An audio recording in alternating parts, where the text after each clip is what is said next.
have the pleasure and the privilege of representing our classified members, but I also represent our faculty. I call it majority faculty, which is our part-time faculty that are putting a lot of work in, right, folks? And then also I represent our academic professionals. My job is to enforce grievances, file grievances, train folks how to do grievances, right? Talk myself out of a job is where I learned how to do representation. And then you hope that folks, keep you around, right?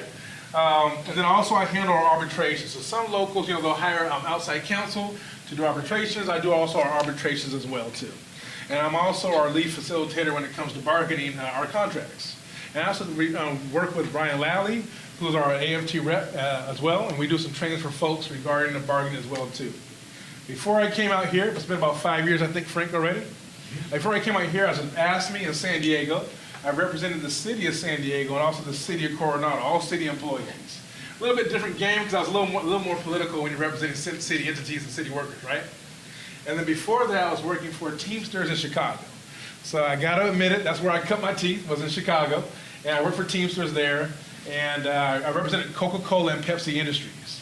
And so that was about 30,000 to 20,000 to 30,000 members there, just with one local, with Pepsi and Coca-Cola. And then before that, I went to law school and was working, doing corporate law, mergers and acquisitions, working for the Chicago Stock Exchange. And I remember going back to my law school and said, is there something I can do where I make some money, right? But I'm doing a little something better with my law degree. Remembering where, I was begging to get into law school on my entrance and said, I promise I'll do something good with my law degree, right? I wasn't doing any of that damn stuff when I got out of law school. I was out, just trying to make money and take care of the family. So I landed, I met, Jimmy Hoffa Jr. He hired me at Teamsters. And, I learned one thing, and the thing I learned that he always told me was, never betray the employee. Even if you do wrong, even if you mess up, even if you screw up, admit it, but just keep working hard and just never betray the employee. So that kind of brings us to grievances, right? The work that we do. And my job is also kind of make sure we take the nasty word out of grievances and make sure we know what grievances are, how we can file them, what the purpose of those are, how we can see the difference between complaints and grievances, and also see how we can organize around those and how we can advocate for our employees, right? So I kind of want to kind of go through this interactive session right now with you all, so it's not going to be me lecturing the whole time. And so some of our goals, if you look on the first page, is learning objectives, because we're all in higher education, right? After you complete this workshop... We're not all in higher education. We're not all in higher... What are you in right now? K-12. K-12? Okay, good. We have K-12 here. Who else? Anybody else K-12? All right, we got 2 folks here. 3? Yes, I do. Yes, yeah, definitely. Yeah. So we're all in education, and we have some higher education and also K-12. There you go. So after we go through this, we're going to learn, basically describe the difference between a grievance and a complaint, okay? We're going to also define the duty of fair representation, evaluate grievances and determine whether it is appropriate to invoke the grievance process.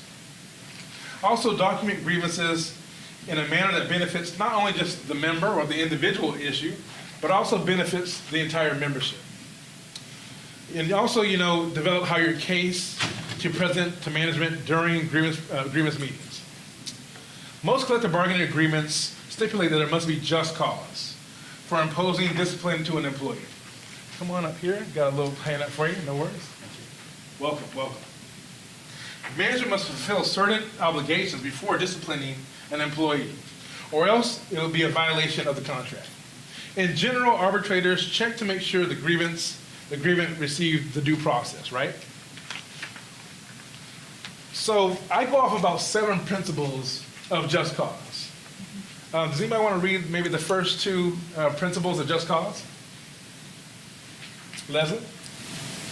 Did management give the employee forewarning or foreknowledge of the possible or probable disciplinary consequences of the employee's conduct? Now, what do you think number 1 means when we hear about that?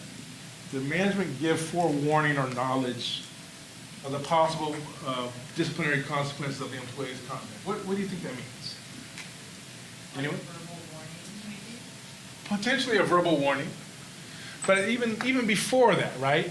Frank? It should be part of progressive discipline, so all of a sudden it's not a shock that, oh, you're going to be dismissed tomorrow. They should have warning to improve their performance or other deficiencies they might have. Those are really good points, right? Go ahead. Yes, please. An employee must be given an opportunity to improve. Expectations, and then timelines and tools. You know, management has to provide the tools for that employee to be successful if they so desire. Okay, you just took my cheat sheet, you hit the nail on the head right there. There it is, exactly. So we're talking about verbal warnings, which go into the process, like due process, right? But now we're talking about the expectations, right?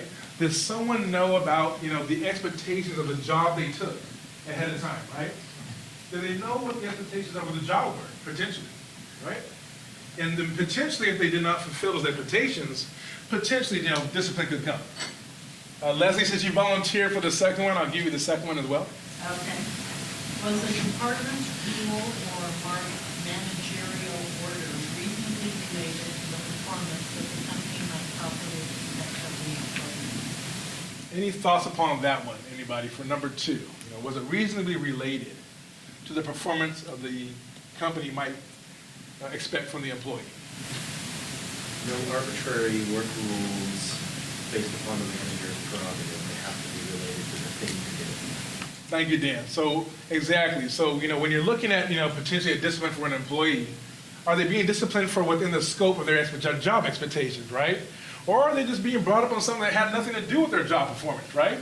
The way I'm looking today, the way I'm walking today. I'm going to write Vince up because he didn't say hello today. The way in the right voice, he should have said hello, right? We have a couple handouts up here, folks. So that's one thing you want to make sure is that it's reasonably related to the employee's job expectations, right? Anyone for number 3 want to read that one? Anybody? Did management, before administering discipline to an employee, make an effort to discover whether the employee did in fact violate policy or disobey a rule? That's a very key one when you're looking at, just cause. So we're on the second page. We're looking at just cause. So when we're looking at discipline, we're looking at those 7 elements of just cause. Anybody have an idea what that third one can mean? Did the employer make any type of investigation? Did they interview the employee involved? Are they just operating off of innuendo? On the money again, right? So was there an investigation that came about, right? So was there an investigation? And so when we look at the union, right, when we look into the discipline and the cause says, yes, an investigation was done. We just don't take them at their word, do we? No, we look in to see what that investigation was about. Why do we look into to make sure that the investigation was done properly? What do we look for? Unbiasedness, right? We look to see, was it unbiased? Was it fairly done, right? So we just don't look to, one manager's word or, whatever the favorite employee told a manager and now it's unilateral, here's your discipline, right? We say, no, what was your fact-finding process in your investigation? And we can ask that question, right? And if there was none, then we challenge that for just cause, right? Hey, was it unbiased? If we find that the investigation was not unbiased, we can challenge that for not just cause being met, right? Number 4. And by the way, folks, like I said, jump in, make your question. I know we have individual issues, but this is, really, like I said, to teach you all or add more things to you all to the work that you do to be advocates. So ask questions about, the material, and feel free to ask more questions about the material as well, too. Yes, Maureen? Can progressive discipline be never, quote, never ending, unquote? What do you mean by that specifically? Well, if once upon a time an anonymous public employer that we all know and love Oh, yeah. discipline an employee that we may or may not all know and love, and they bring it up like 8 years later and say that, and you challenge it and say, how does this have bearing? And the employer comes back and says, memos of expectation and discipline is never ends because it's on your record. Is that progressive discipline? I would say no. I would say no, that's not, that would not be, it's never ending. Just cause, the just cause standard must be, so for every discipline you give somebody, right, you must go, that's why I give these 7 factors, right? Good question, we'll keep moving forward, but I would say no to that answer, to that question, but that's why you have these 7 standards. So every time there is a discipline and the employer says, oh, but they did this last year, 2 years ago, 3 years ago. No. Show me your investigation, right, first, right? What was your investigation? So the 7 standards will always keep you on point, or any other standards that you have to add to these 7, of course. But, run through that checklist, and just don't even go back and forth and debate. We are the union, we must investigate, the discipline. So charge the employer with the duty of meeting the just cause standard. They'll say, of course, we met the just cause standard. And they say that, here's a whole summary of everything in the kitchen sink, right? No, thank you very much, but I'm asking about this incident, this situation you've decided to discipline the employee. I don't want to hear about the other 20 things, and show me that you met my just cause. Number 4, anybody want to take that one? Sorry, we already did it. Number 5. Steve, want to take that one? I got you back there, yeah. After the investigation, did management obtain substantial evidence or proof that the employee was guilty of the charge? So of course that kind of goes in line, twofold with number 4, right? Where we say, how was the investigation done? Show me that it was unbiased. Show me your fact-finding process. But then you're asking for evidence, right? And once again, if the evidence is not strong, they didn't meet the just cause. Kind of like what Maureen elicited to back there is, can they just throw everything in the kitchen sink to you? Can they just tell you all the things you did bad, right? No, I want to hear about the evidence of this issue today, which you wrote my member up for today. Show me your evidence, show me your investigatory process, and then provide the evidence to me. That's one of our things that they may not be able to show. Yes? We have a clause in our contract that if an employee is going to receive discipline from something, that they have to be provided, say, the complaints in writing. Oh, okay. Except for, say, from your supervisor. That's good. But it has to be in writing, I saw you come to work drunk, that kind of thing. We now have a couple of people in labor relations a couple of situations where they were even going to terminate the person, and I said, I want to see the written statements. Yes. And the argument was, we haven't disciplined them yet, so you don't get them. But they already terminated it? No, they're getting ready to. Oh, okay. And my argument was, Right. our contract says if an employee is going to be Right. disciplined, not has been disciplined. Right. And so I was just, can you help me push Yes. back, or is there No, interpretation? I have a little bit of pushback for that, right? So, of course, the employees, so that's good language in that you do have that can protect the employee when it says, if you're gonna discipline me, give me, put it in writing. However, we know through the investigation first must be done fair, equitable, right, and unbiased, right? So as soon as the college or the employer or the institution is doing their investigation, just like HB 2016 that we talked about earlier, right? We now authorize representatives to investigate as well, right? So why are we investigating? Why do we have HB 2016, right? Because we have a right, actually we have a right through grievances, but now we have the law that says we have a right to investigate the same information that you have as well too. And we can take our time, we can take the same amount of time during our work time under HB 2016 to investigate the same work. We had a case, Frank, right? Frank's my president for our faculty and APs over at PCC, where they had a video, and they were trying to see if they wanted to give discipline. So as they were looking at the video, I said, I need that video too. I said, no, Vince, there's all kind of personal information. We're not sure. I said, I don't care what information's on there. We're entitled to the same right to investigate that, send that video over. Well, Vince, we'll send that video, after we review it. Well, then here, you're going to get a UOP tomorrow, and my batting average is pretty good. So they said, well, okay, Vince, hold on. We'll get that video to you so you can investigate the issue, right? So while they did that, I said, well, we can make an agreement too. So use these grievances, use this process to also have a conversation. So we said, you know what? We'll just make sure that authorized representatives, can review that video, and we're not going to show it to the whole world. But we need that same thing you're reviewing to do our investigation too, not after the fact. So I hope that helps a little bit. Yeah. Okay. I would, the other thing Yeah, we Dan, can please. do, it's a little slower than that claim, but it will signal something to them. You can request information for the purposes of contract enforcement, and all you have to make is a claim that it is possible or probable that it will be necessary to get that information on behalf of somebody.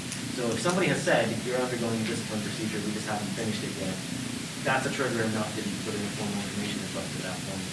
And again, Yep. that will take a while for them to process, but in theory, anything that's in the written record for that person is going to be available to you. It signals that to them right away.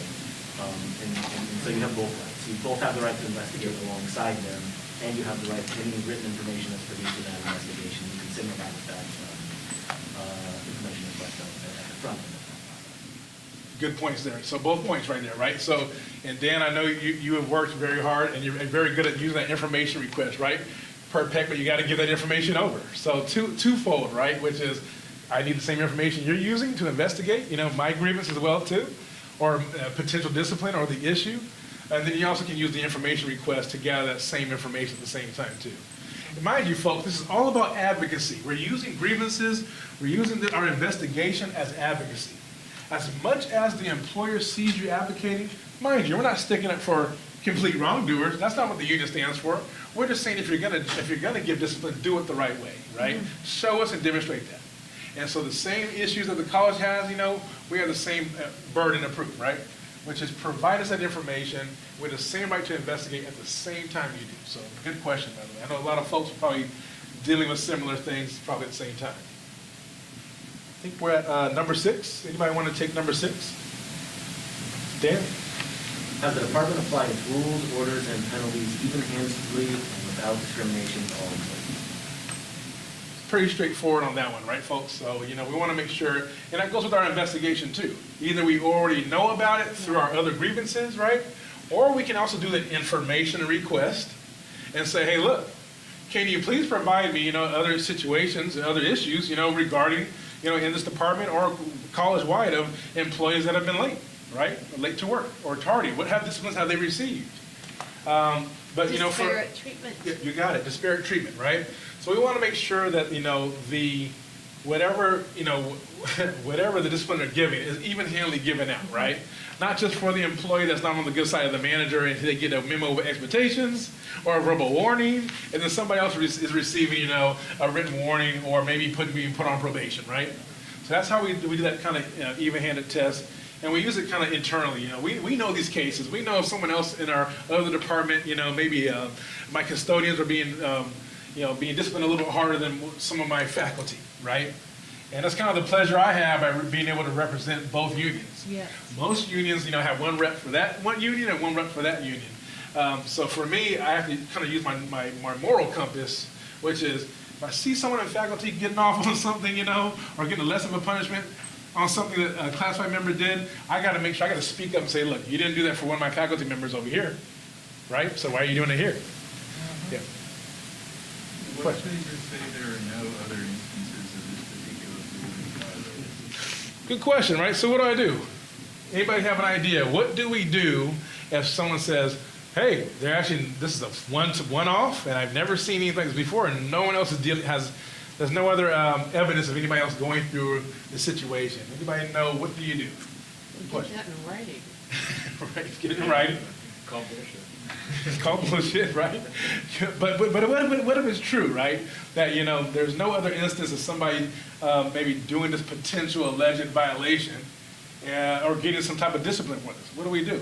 Well, then what we do is we argue on mitigating factors, right? First of all, we go through our checklist of our just cause. If it did happen, okay. If there's evidence of it, right? Okay, right? Did they know about, were they forewarned about the expectations, right, of the job? Yeah. And now they made a mistake, right? We have that? Okay, we got that. We went through our elements. But now what we want to try and do is do what's best, advocate for our member, which is go through mitigating circumstances potentially of why they violated, the known policy. Question? Would it make sense to also try to find comparable levels of offenses and include those into consideration? Definitely, I would say so also. So if you don't have an exact fit, right? An exact fit of the same issue or potential violation, definitely, you want to look around and see, like, this is a similar situation, right? But I was kind of going off the red herring where what if manager comes out and says there's nothing else like this ever in the world, Then we do the mitigating circumstances, right? But of course, we want to try to figure out, there's some similar situations of this other employees doing similar things, and they did not receive such a harsh, discipline as much as this employee is getting now. Yeah, good question. Yeah. Okay. Yeah, please. Can you, for that situation, can you look outside the institution or not? Like, something like this happened at a different school, but not here. I would say no, because we're looking at so obviously, we're looking at comps, we're looking at bargaining, right? We're looking at comps, we're looking at what someone else got as far as COLAs, or, we're kind of comparing what other employers have done, right, for that. But when it's looking at the employer, I'm looking at, the past practice, what that employer has done, what their process is for onboarding their employees, right? So it's more germane, more specific to that employer. Good question. But could you use the other employers to determine what might be reasonable versus, like, if somebody's trying to say this, but you think it's extreme, you could say this is more reasonable. Right. I would say usually you'll have a pretty good case within, with the institution that's been around for years, but if you don't have a good, good case or other examples, right, then of course I would look to maybe more cases that that went to arbitration, right? Like, look, this is what happened when another arbitrator decided this, because now you're looking at, not just what another HR did, because HRs are different, but now you're looking at arbitrators that are across the state that every, HR employer or the union, will have to deal with, right? So you look at the eyes of the arbitrator if you can't find anything that's similar in your own institution. Good question, good question. Good job. How you guys doing? Everybody doing good? All right, here we are. All right. Looking at number 7. Anybody want to take over number 7? It's a two-part one. I'll jump in on number 7, okay? Was the degree of discipline administered by the department in a particular case reasonably related to the seriousness of the employee's offense, right? And also the record of the employee as his or her service of the department. So that's where I'm talking about in regards to, let's say that this happened, right? It's unfortunate it happened. We're in a pandemic. I don't need somebody losing their job in a pandemic, especially at the beginning, anytime, losing their wages and their health care, right, folks? Yeah. That's how serious this is. So now I'm going to look at, okay, you met all my elements of just cause. Now we're down to number 7, right?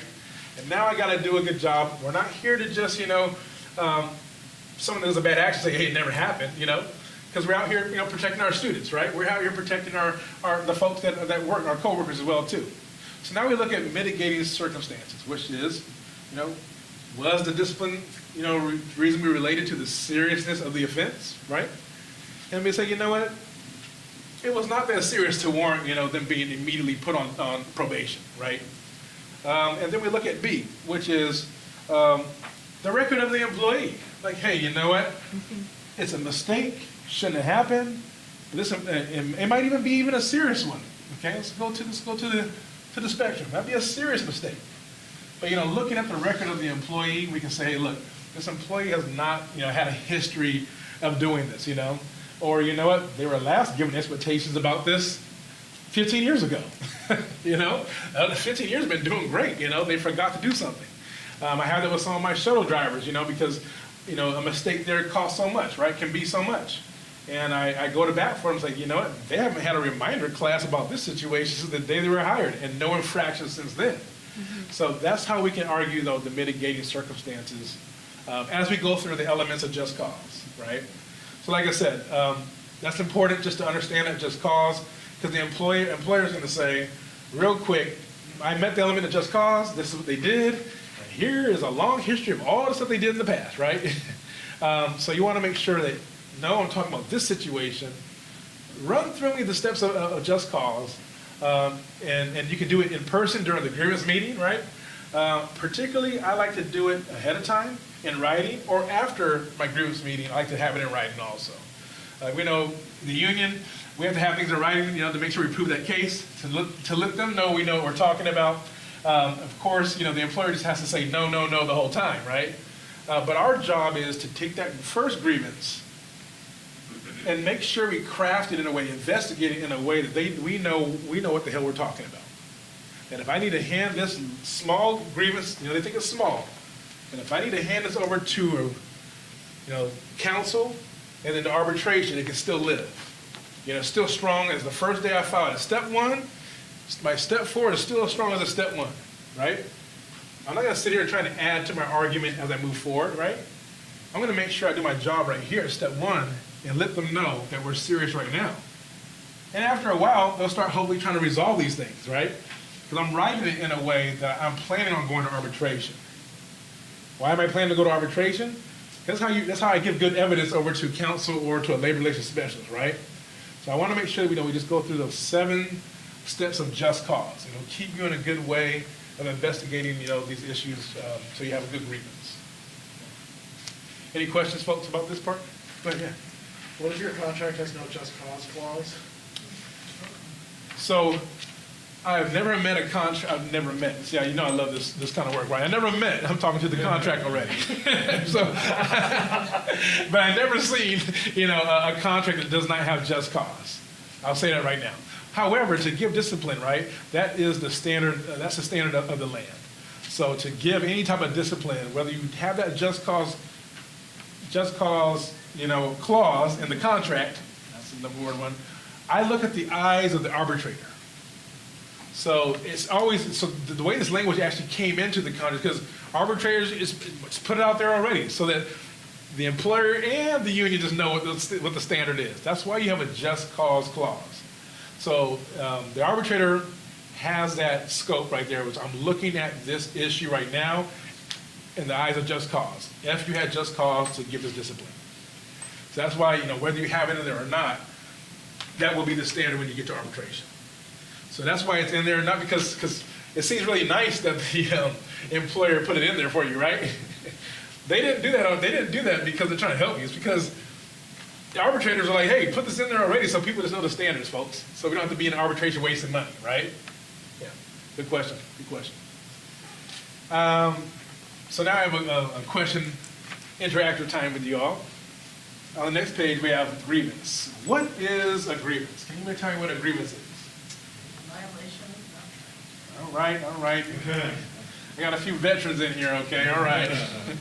You heard she says that a violation of the contract, right? Grievance. Anyone else, though, have any ideas of what a grievance is, Dan? I might throw a few others in there. Yeah, throw some out. A violation of the contract or anything I think is implied by the contract. So sometimes a violation of the law, even if not explicitly reproduced in my contract, I think that might be worthy of a grievance. Sometimes the past practice isn't in my contract. So the contract in a very broad sense, anything I think is either explicitly in the contract or implied by it, properly. I like that. I like that. So I had, explicitly in the contract, implied by the contract, right? Things that I believe are, against the law and covered somewhere in the contract some way. Anyone else have any ideas? Like, what's a grievance? We hit it on the head, but I want to hear from many folks. There's no wrong answers, by the way. Okay, so I'm going to ask on the flip side. What is a complaint? Marie, I saw you back. You want to say something? No? What's a complaint? Something that's not agreed. A gripe. A gripe, okay, a gripe. So what's a complaint or a gripe? A complaint could be about a policy that wasn't covered in the contract. So for example, things like ventilation is too cold or hot. I mean, it may be in the way, but it's not covered by the contract. Now, I like what she said. It could be sometimes people feel like complaints are annoying, right? For me, that's the employer's narrative. I never take that narrative in the work I am. A complaint to me is as serious as a grievance too. It's just important for me to know the difference, right, and how to analyze those, right? So if I have a complaint, I'm not going to go too far right now. Let's just keep it where it's at. Okay. What is past practice? Something that has gone on over a period of time that both labor and management either agreed to or knew about and continued. So what if, okay, I'm with you. What if, I start my notes around here, my notes and stuff. So what if folks, past practice, we hear from management, right? And we say, hey, Vince, that's past practice. We've been doing that for 10 years. Is that past practice, folks? We've been doing it for 10 years. Yeah. That's past practice? Could be. So it could be, right? It could be, right? It could be, right? Precedent, really, right? So mind you, it could be 20 years. But, you know, past practice is we've been doing something like this for a while. Okay, we met that element. But as you said, both parties must acknowledge that it's being done that way. So I have sometimes where it says, Vince, it's past practice. We've been doing it for years. We didn't know about it. No one else knew about that. How's that past? You know, we didn't know about. We didn't even know you're doing it until now. So the past practice, both parties must have knowledge, acknowledge that that's the way it's to be done. That's what I'm telling you. Both parties must acknowledge that that is the way it's to be done, as if it was in the contract, but just never made it into the contract. That's past practice. Maureen, and then my man right there. When you have a big employer like PCC, we have lots of departments, so it might be a past practice in one department and not another.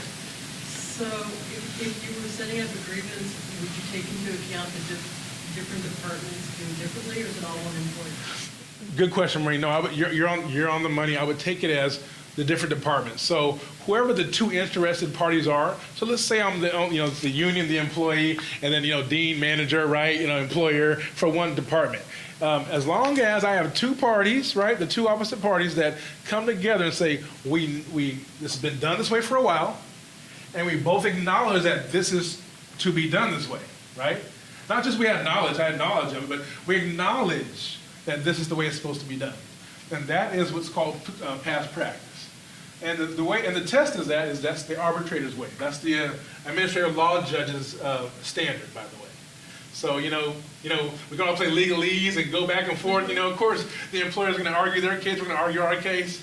But I try to argue in the eyes of the arbitrator or also the administrative law judge, if we're doing like ULP, right? That this is what past practice is. And like I said, it's just showing the college. So when HR decides to go above the head and go over to their attorneys, that we know what we're talking about. We're just demonstrating we know what we're talking about. Good questions, good questions. What is duty of fair representation?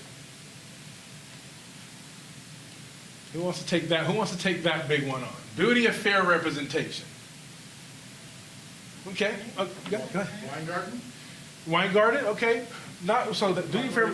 Weingarten is important though. Weingarten is very important, right? That's the clause that says that if we're in a meeting and it may affect our working conditions and we're entitled to union representation though. So that's a part of that though. But Weingarten, duty of fair representation. It's the obligation you have to anybody covered by your contract. So the service you provide can be based upon whether they're a paying member or not. You have certain obligations to them. And the duty of fair representation also equates to a charge that can be leveled against you if you don't do this. So for instance, if a non-member says, I'm about to have this discipline meeting and I want to book my Weingarten right, and you say, well, you should have paid your dues, you would be guilty of duty of fair representation. That's right. 100%. So that hit it on the head. Leslie? Could you repeat what he said? I couldn't hear it. Yeah, so Dan had it right on the money, which is duty of fair representation, where you have to represent everybody that's within your bargaining unit. You have a duty to represent everybody in your bargaining unit. So, whether they're fair share, which is now no longer around, right? Whether they're paying dues, whether they're not paying dues, whether they are, I don't like Vince Blanco today, right? Vince, I don't want to ever talk to you again. You're the worst guy in the world. Well, my job is, I have a fiduciary duty, okay? A fiduciary duty is the highest duty that an individual can owe to another individual. I have a fiduciary duty to represent you, right? I have a duty to represent you no matter what. So I can't say, hey, Dan, you know what, man? You sent me a nasty email, man. I'm not representing you right now. Duty of fair representation, then I can file a person can file a charge, right? And then there could be a violation, right? Now I deal with many of those when I was in Chicago. Asked me, for all my, reps and stuff, so it's got to be very clear. It can't just be, you didn't represent me, because I don't think you did that good of a job, right? No, it's the, duty of fair representation. I neglected to represent you. I refuse to represent you. So that's very clear as we go through representation. That's why I take this very serious also, because our members trust us, right? And also, I want us to be advocates for each other. especially in this day and age, moving through this pandemic, coming back of these unknowns. A lot of the stuff was not covered in our contract. I've seen a lot of members kind of stepping up, working with each other a little more. Even when we didn't work together before, we all share the same, idea now. Like, hey, look, we all deserve to earn a living wage, right? We all deserve to come to work and be safe and healthy, right? The people that are high risk that come back to work deserve to be heard and have a process in place so they can be heard about their high risk issues, right?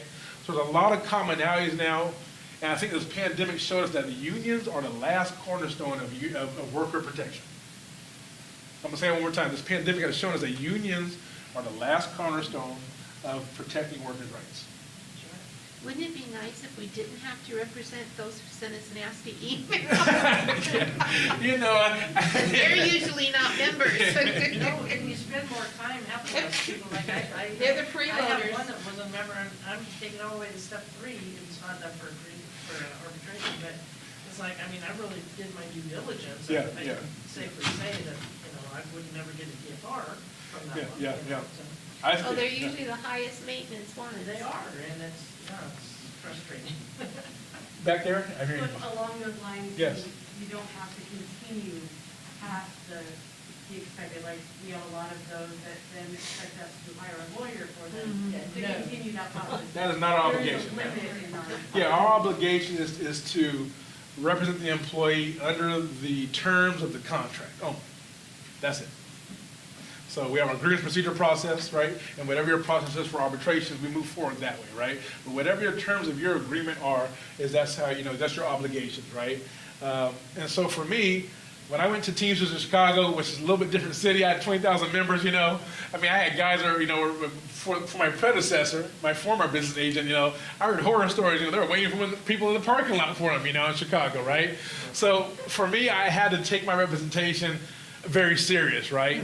And so the folks that I felt were that maybe a troublemaker or not listening all the time or being kind of rude, I was the first person to talk to that person, like, maybe there's something that wasn't done right potentially by the union before. Maybe. My question is, what can I do about that now? And typically, either the person's like, well, you know what, Vince? I have some people say, Vince, that's the first time somebody acknowledged me in 10 damn years about the issue. I said, okay, well, how can we move forward now, right? So I'm kind of giving a little something with grievances and how do you handle somebody that may have been disgruntled. They're still a member. We have a duty of fair representation, right? And then also, they may have a legitimate gripe that's just still in their craw, and you want to work, and they're like, hey, you know what? They're finally even reaching out to me to talk to me about the damn thing, And hopefully move forward that way. But like I said, know within the confines, whatever's in our contract, that's what we're obligated, to provide. Yeah. Good questions. Good job, everybody. How you doing? Aaron, I got a little something for you here. Did we settle on a letter complaint there? Yes, we did. But we can still talk about some of that. No, I just want you to tell me what it is. no, let's go over it some more then. I just want to write it Yeah. down. So, anybody else want to jump in with, what's a complaint? We mentioned that it's not, not an actual violation of the contract, right? We also said that complaints are not just, annoying, right? Now, here's a complaint. Doesn't matter. We're not saying that at all. It just requires a different type of process, potentially, right? But it doesn't require the grievance process. Yeah, so we know that the complaint does not require the grievance procedure process, right? So it may require some other process, like maybe going to the ethics point, right? That's a complaint I have. It's not a grievance, right? But I may file through the ethics point, right? I've had fraud come up or something like that where I may not have the actual violation of my contract, right? But I'll bring that, through the ethics or some other type of committee. I have hiring issues, right? Where someone may not have followed the right hiring and it's not really covered under the contract. I may bring the issue up as a complaint, just over maybe to our systems, KDO, right? Who's our head of academics. Go ahead, Marty. Well, just for clarity, if something's a permissive subject of bargaining, does that mean that you don't want to bring in grievance because it's permissive, and what they had said in the previous workshop is management can just shrug it off and say, we don't have to talk about it if it's a permissive issue, or the magic word may exist as opposed to shall or will? I would say, permissive or mandatory does not matter to me. It does not matter to us when it comes to the grievance procedure process. And so if anybody's saying, hey, well, it's not a permissive subject, that's fine. but you're gonna have a meeting over my grievance, right? And you're gonna follow my grievance procedure process, right?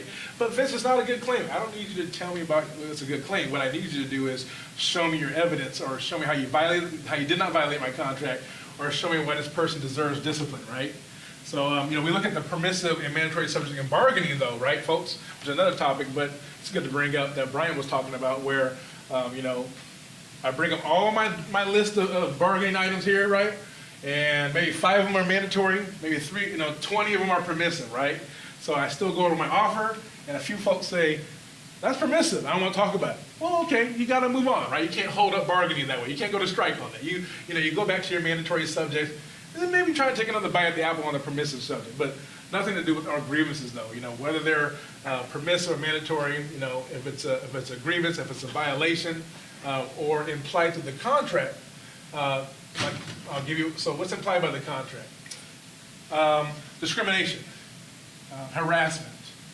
I came to PCC. I went to file a discrimination claim, and they looked me in my eye and said, "Vince, whoa, this is not Teamsters. This is not in the contract."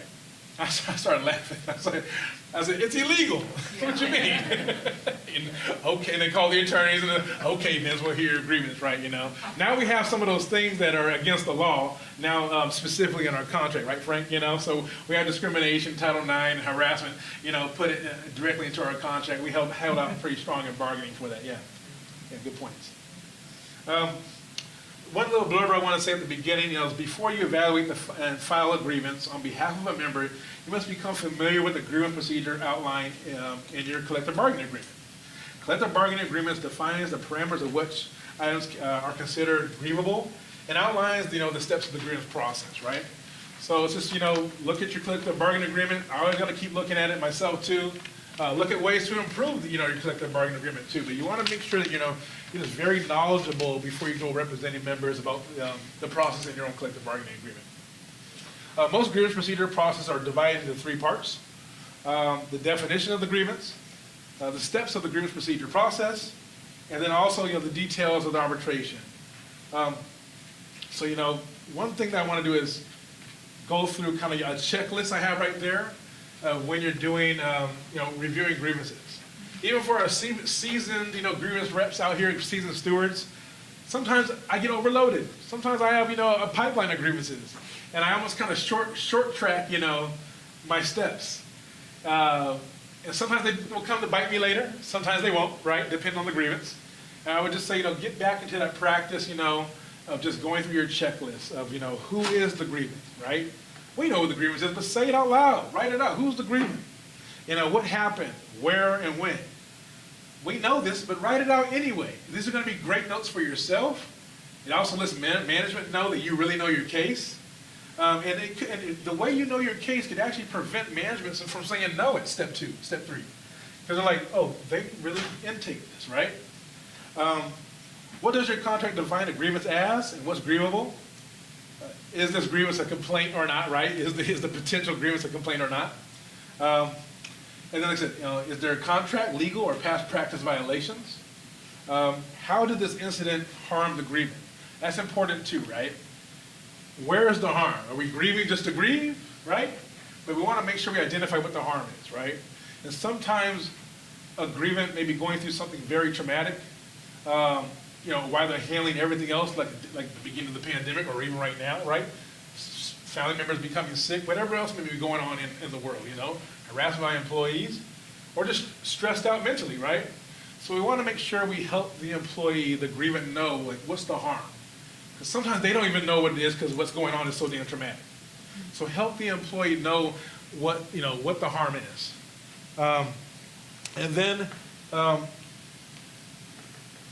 how would this grievance affect the membership? I always look at that always like, I know what I'm looking for the employee, I'm trying to help them out, but how would it affect the membership? Short term, long term? How could management correct the problem? And remedies for the grievant. If this is a reasonable or frivolous claim. And when I'm always looking at remedies, think outside the box, right? Let the employees know, these are a few different remedies we're looking for, right? But leave it open. We're willing to discuss other remedies also to resolve this issue for the member. So, whenever you get that employer that says, you only asked for this, we're not doing it, right? Well, hold on, no, we're two individuals, we're too smart, we're smart. Why don't we talk about this? So I leave that open and say, we're also willing to work on any other remedies or any suggestions to resolve this matter for our employee, right? That's just a line you put at the end of your grievance, like I do. remedy, and anything else that we think would resolve it? I actually put that in there. Yeah, I actually put that in there because it also lets the arbitrator know that because these employers can be interesting, right, folks? Yeah. I mean, it's almost like a duh moment. Of course I would be willing to work on anything else, right? Yeah. But then they get to arbitration and say, they didn't put that down on the grievance. We would have worked on this. We would have worked on this, of course. We're the great employers. We love Vince. He's a great employee. We would have solved this in step one. So I always put it in there real quick that we're willing to work on or discuss any other type of resolutions, to resolve the grievance for our employee. Is that the same as or different from, I remember, Vincent would always say, and any and all other actions required to make the employee whole. That's the same. That's the same, yeah. It's typically about the same, yeah. And also similar language when we do our violation. So when we do our grievance and we see what contract they may have violated, maybe Article 5, which is Federation security, maybe they're not giving us our dues on time, right? I would then put in your Article 5 as the violation, but then also say in any other articles that apply, right? Just if we miss something, or if they want to be specific about a section, you never know what an employer's attorney is going to do. They might say, is it Article 5 and Article 5.6? Not that that should matter, but for some reason, I got it covered, right? Awesome. Go ahead. Timelines. Yeah. Are you going to go with timelines? Timelines are real important on grievance. Yes. Okay.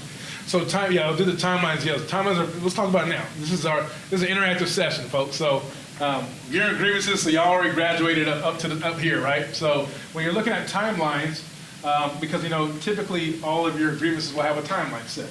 Ours at PCC says 22 days, from when the violation occurred, right? I take that language as also, and I've argued this, which is 22 days or whatever days, 15, 22 days from when the violation occurred or when we had knowledge of the violation. That's good. Don't let the employer pigeonhole you into what they believe is best for their argument. Our argument is, how could you know about a violation if you never knew about it? Yeah. Right? But because I'm going to give you something on the employee side. They give an overpayment or something 2 years ago. But when they find out 2 years later, they're going to go find that money, right? And I use that argument in arbitration, which is, no, until you know, that's when you know you have a violation, right? And then that's when your timeline starts. So it's our job, we control the timeline. This is your grievance. It's not theirs. This is your grievance. You control the timeline. You control the argument, right? Yeah, good questions. I'll add that. Please. There's even, there are things known as ongoing grievances, which each time a new version of it happens, this pay the users, for example, if they're mispaying somebody, every time they mispay somebody, it's a new opportunity to potentially file that grievance. There's a little bit of, there's some places they can close that down, but I'll also talk about ongoing processes. So for instance, we'll have things like, we're fighting one right now about post-tenure review, and the person didn't come to us until very late in this process, and so part of the argument is, well, we didn't learn about it. Right.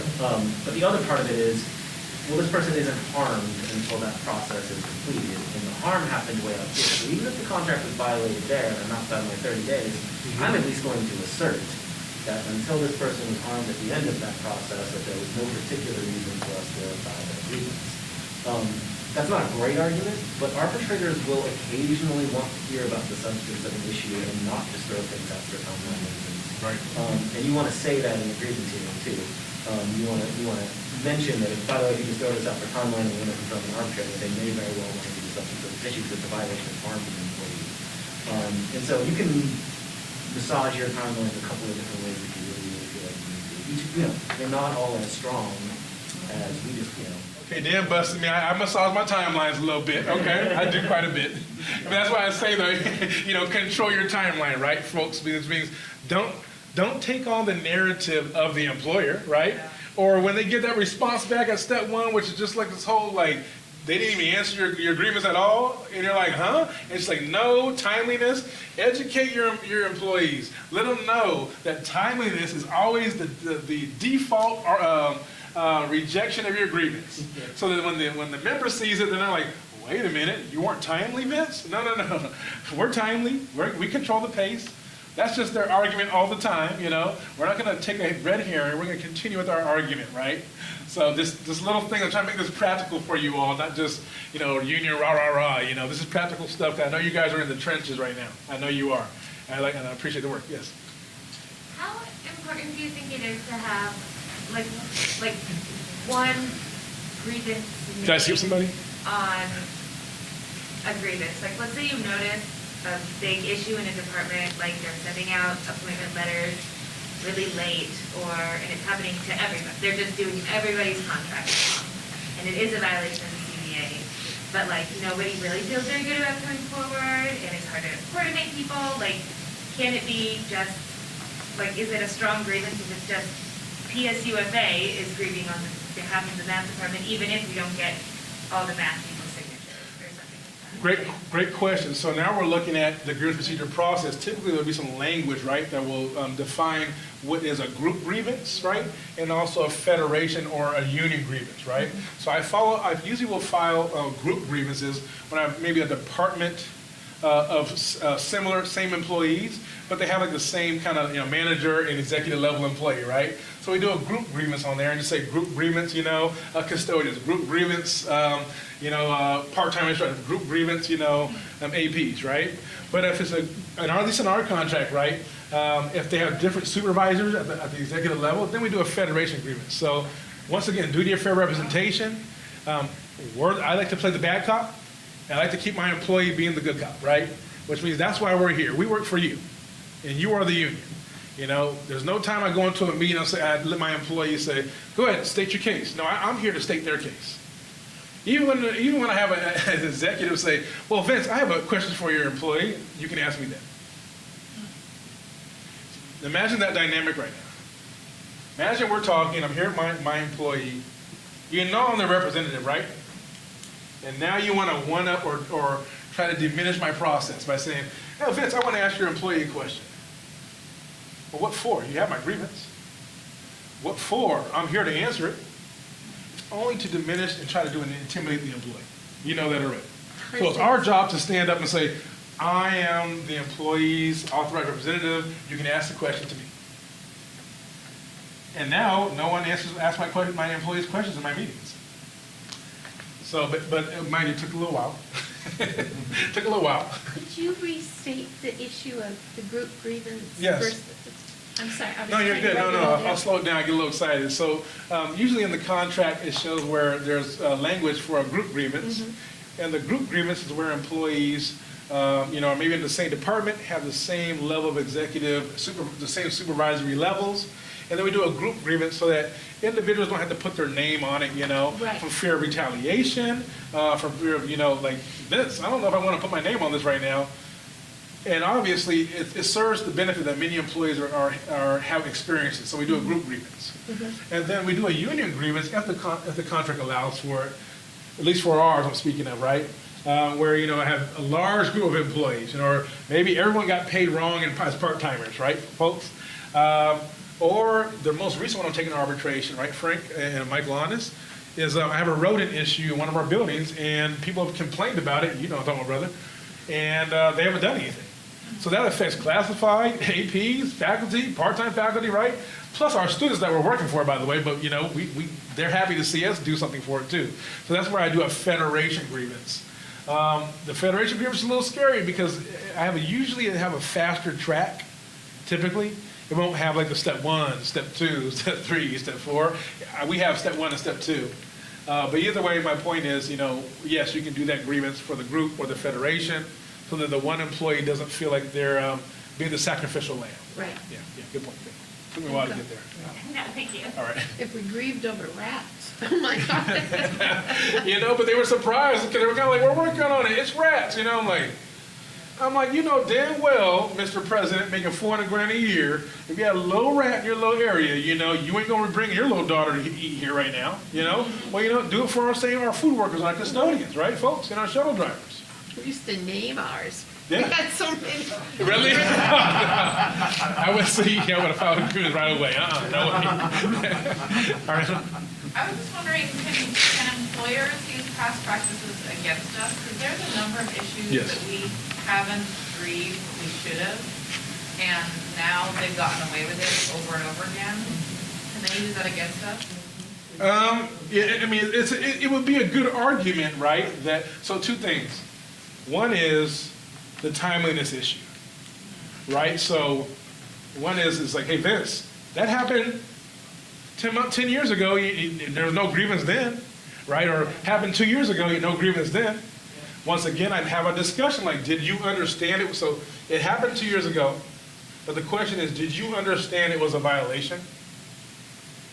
You know, like not that you thought it may, I'm not sure, it might be a violation, right? You know, it might be, it might not, right? I would still file the grievance if you were not sure. If you were not sure, aware that it was a violation, I would file the grievance, right? Now, of course, they're going to say, you knew about it, you never said nothing. Yeah, I knew about it, but I didn't know it was a violation. Now, sometimes, you know, to protect the integrity, and I think integrity is important while we're trying to go for wins, right? Integrity is important with our advocacy, too. But sometimes I'll say, hey, look, I didn't file a grievance then. I thought it was not right, but we weren't unified on the situation, or some members don't want to come forward. I'm coming to you now labor relations-wise, outside of the grievance procedure process. Is there anything you can do about this? You know, or do we just need to revisit this and bargain, right? Because I have no problem revisiting this and bargaining, right? So sometimes if you miss something, it's okay. It's okay if you miss something, folks. And like I said, just own up to it. That's why I say the integrity is really important with our employees, right? If Vince misses something, I didn't catch it. Damn, I'm trying to make sure they don't take our raises, make sure they don't, lay off our employees. I wasn't too sure about this one. I would still say not past practice though, because if I knew about it, I did not acknowledge and agree that this is the way it's to be done. They'd have to prove that you knew. Yeah. So I would think that the argument would be more strong on the time in this argument. Yeah. Anybody else have a hand up, a question? Okay, just want to make sure I'm just not talking too much. But yeah, that's a really good question. We're really getting into like real situations here, right, folks? This is really good. Did I answer that round up fully on that one? Yeah, I'm just trying to think. You trying to wrap your mind around it? Like, okay. Yeah, I'm just trying to think through what our options are. It's just like so many factors. So there's no past practice because you didn't say, yeah, sure, that violation you did is a great idea, But there's a timeliness argument, right? So if you want to, if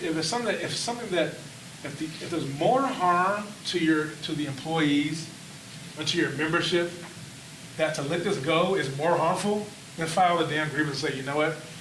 I'm reviewing all the information now, and now I realize, talking to Vince and Dan and all my other people reviewing, that you know what? That's a violation. I'm filing my grievance now. Now they're going to, of course, say this is not timely, right? Potentially. Let's make our argument why it is timely. They're never timely either. Yeah, right. Right. Oh, they can be timely never, but we just can't miss that one time, right, folks? Yeah. But you could also kind of turn it as a PR statement to your members. This came to our attention, and this is a violation, and we're going to pursue it. Thank you. And I was going to kind of move into a little bit where grievances, right, can also be supported by our organizing, right? Or it might be something that, we have just next door in Myra, where we turn that, and Michael Marshall, where we turn it into an organizing strategy too, where, we missed that, damn, we got some really other good grievances here. If that shit happens again though, right, we're going to look for it and file it the day it happens, right, guys? So it's timely, right? And then also turn it, obviously, to your organizing piece, right, folks? Where we have grievance, organizing going hand to hand, and it's like, our leverage is how strong our membership is, right? So, I don't win grievances because I suddenly wear sports coats and suits, right? I win grievances because our membership is strong. If they know my leverage is how much our membership is unified. So if they know our membership is unified at the table, oh, look out. They suddenly want to talk, right, on the issue. If they know our membership is kind of, iffy, on the issue, oh, we'll fight you all day, Vincent, until you demonstrate that your membership is behind you on this issue. And why we get behind the issue, guys? Because you know what? You don't know when you're going to need something. You don't know when we're all gonna need something. What do we all need? A living wage. Yes. You know, right? Protections of our healthcare, of our jobs, right, folks? So there's some commonalities here that we need to look at, yeah. I do want to run through a couple of these. I do Team AFT, this is Team AFT, but this is pre-pandemic. So this is not a cookie cutter approach. I wrote these out, you know, but I'm going to make sure we just kind of do it while where we're at and throw out some suggestions. We're looking at number 1, Team AFT, Oregon group exercise, right? In general, what criteria would you use to determine whether to invoke the grievance procedure process? Violation of CBA. Is it in the contract, right? Is it in the CBA? I'm looking to that, right, folks? You know, we're trying to, you know, look through your contract, know the grievance procedure process. What other criteria will we use? Yes? How it would affect the membership? How it would affect the membership, right, folks? Is it within the time frame, right? Is the grievance process the best way to get the best remedy? 100%, as we just alluded to before, in our own alluded to it, right? What if it's something that we might have missed? Or just, even if it is here, you know, potentially grievable, is that the best process for that, right? Could I go into a labor management conference to resolve that? Could I go into a CAM or maybe, maybe that maybe work, we gotta work on labor management conferences, okay? But let me make sure I tell you guys something also. If you look towards an alternative towards the grievance, what must you do? Protect your timeline. That's number 1. So some employers will say, let's talk about it. Hey, Will, let's talk about this for a second. Hey, we know we work good together. Let's talk about this for a second. Meet with you. Okay, you got some headway, right? You're making some headway, good labor relations, all right. Then all of a sudden, when you really ask for what the employee needs, it's, no, you know, we can't do that. Oh shit, I gotta file a grievance, right? Well, then guess what happened? Your timeline is gone. So how do you protect the timeline? File a grievance. No, but if you don't want to file the grievance and they want to talk to you, you know, we want to talk, how do you protect it? Who said that? Extension. There it is, all right. That's great, I love you guys. Yeah, ask for the extension, right? Timeline and abeyance. Yeah, and or we can say that, you know, I like to put the timeline in advance, or ask us for the extension, right? Sometimes I do the extension if it's something more urgent, just so that I have a hard deadline for them, like if you don't work this out, we're filing this day, right? But then abeyance, if it's not so urgent, and if the talks are working out, like if it's been working, then try it again, you know? But then at some point, you know, you gotta say, you know, rubber meets the road. There's a road issue and there's dead rats. I'm filing my grievance. Have a good day. Hurry up and deny it so I can go to arbitration. Hurry up, please. Please give me the denial so I can go to arbitration, right? So, yeah. I think good for covering the common mistake you're talking about too is if you've been in the habit of doing this on a regular basis, you grant each other extensions, you might be able to play around with one of those. I presumed that when we were working on this informally, like we always do, that the timeline was extended. Again, this is not your great argument. It's not the one you want to think that you need those because you just missed the thing. Another one of those places you can go, well, That's a good point. we always extend this. I can demonstrate that to an arbitrator. I've got 50 different emails. Yeah. Sometimes we've extended deadlines together, so why wouldn't we have extended this one? Right. It's not the best argument, but if you need to ride with it for a while, you certainly can make a plausible case that an arbitrator would go, yeah, contract. We had to do it this winter because HR all got COVID. Right, Kind of boom, that boom, too, boom, boom. right? Yeah. You know? That's a good point. You know, even some of the times, and you know, funny, HR asks for more extensions than we do, right? Yep. Right? You know, they miss more time than anything. Sorry, Vince, can we? So, and Dan said it right. I think it's about being practical here, right, folks? That's what this workshop is about, not just rah-rah union, okay, sign up. No, we're in the trenches here, right? This is important work we're doing. So one thing I wanted to say, we got 10 minutes left. Thank you very much. One thing I wanted to say is, you know, while we're going through and asking for extensions, I have something kind of mutual with our employer where I say, look, if I ask for an extension the day of, by 5 o'clock, you know, and you don't answer, I'm assuming it's going to be granted in good faith. That's another thing you want to do. Don't wait, though. Don't wait for that. I'm waiting to hear back from the employer. You know, I'm waiting to get that call back. Just go ahead and ask for the extension so it's on the record. And then you protect your timeline. Okay? What types of information might, I think we're going to skip to number 3. Because that was kind of covered, like, you know, what we're looking for in grievances, how we're investigating, is it in the CBA? This is the one. Should you file a grievance if you do not have enough time to investigate it before the filing deadline? Yes. Yep. Sure. I think so. But you better get it. Well, can you rescind the filing? You're right. All right. Got my cheat notes around here somewhere. Up here, guys. You're right again. Okay. Yes. You want to file the grievance. It's a grievance. You just haven't had time to check to investigate yet, right? So file the grievance and then finish your investigation because it is a grievance. You're already identified through your review that it's a grievance. So file the grievance. And All then right. we can ask for an extension. And then we can ask for extension too if we needed more time to fulfill our investigation. Number 4, I try to trick you guys. Would you file a grievance if the contract was silent or unclear on the issue, if there was not sufficient evidence?